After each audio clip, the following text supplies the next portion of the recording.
everyone, this is Eli. Welcome back to Eli's Workshop. If you remember in a previous video, I built this e-bike. It'd be a bad day if I wrecked. So, 2 months later, I have quite a few people with questions that need to be answered. So in this video, I'm going to be explaining more in depth about the electronics and be answering the most commonly asked questions. So, let's get started. The first question I want to answer is how I hook up my batteries together. So to get the required voltage to run the e-bike motor, I hook my batteries up in a configuration called a series connection. You do this by connecting the negative lead of a battery to the positive lead of a different battery. Then in result, your battery will have twice the amount of voltage. And to make this happen, I'm using the series connector that I bought off eBay and the second one that I made once I figured out how they work. I also want to say all these connectors are called XT90 connectors. I use these connectors because they came on the batteries and they can handle plenty of voltage and amps. The purpose of a series connection is to link two or more batteries together to essentially make one single battery that is twice the amount of voltage of the first battery. This will give you a lot more voltage but keep the amp hours the same of the batteries. So basically I'll take the two plug-ins, plug in my first battery, then my second one, so now I have these two batteries in series.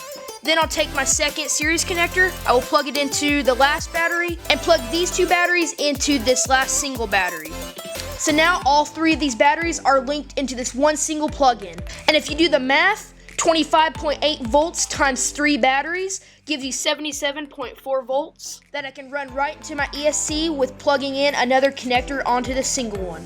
And to keep the circuit safe, I have this anti-spark arrestor that will prevent any sparks from breaching over whenever I plug it into the ESC. So now that you know how I wire my batteries and get all the power to my ESC and onto the ground, we need to move on to how I charge the batteries. So here is my SkyRC iMax B6 balance charger.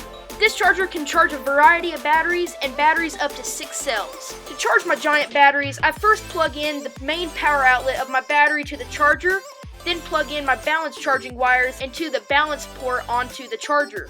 Then all I do is just hold down the start button and it begins filling each cell in the battery evenly. This charger works great and will charge one of my batteries from empty to full in about 3 hours.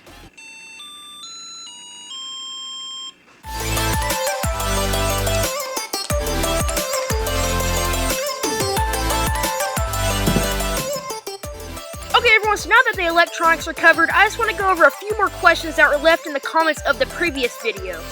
So the first question is if the e-bike can be rear-wheel drive. And the answer is yes. The only thing you'd want to change when building an e-bike is to get a specific rear wheel hub motor. This way it'll have a cassette so you can still use your chain and still pedal. Next is how water resistant the e-bike is. Well, let's find out.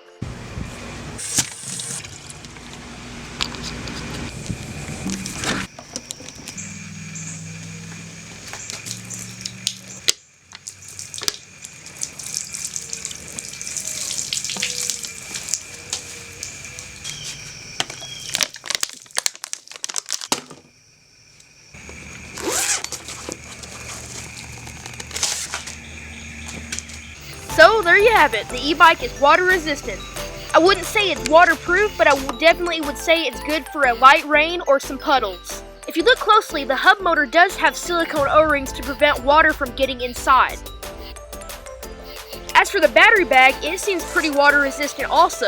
It's made out of a tight woven material and it seemed to shed water really great, so I would assume that it would keep your batteries nice and dry.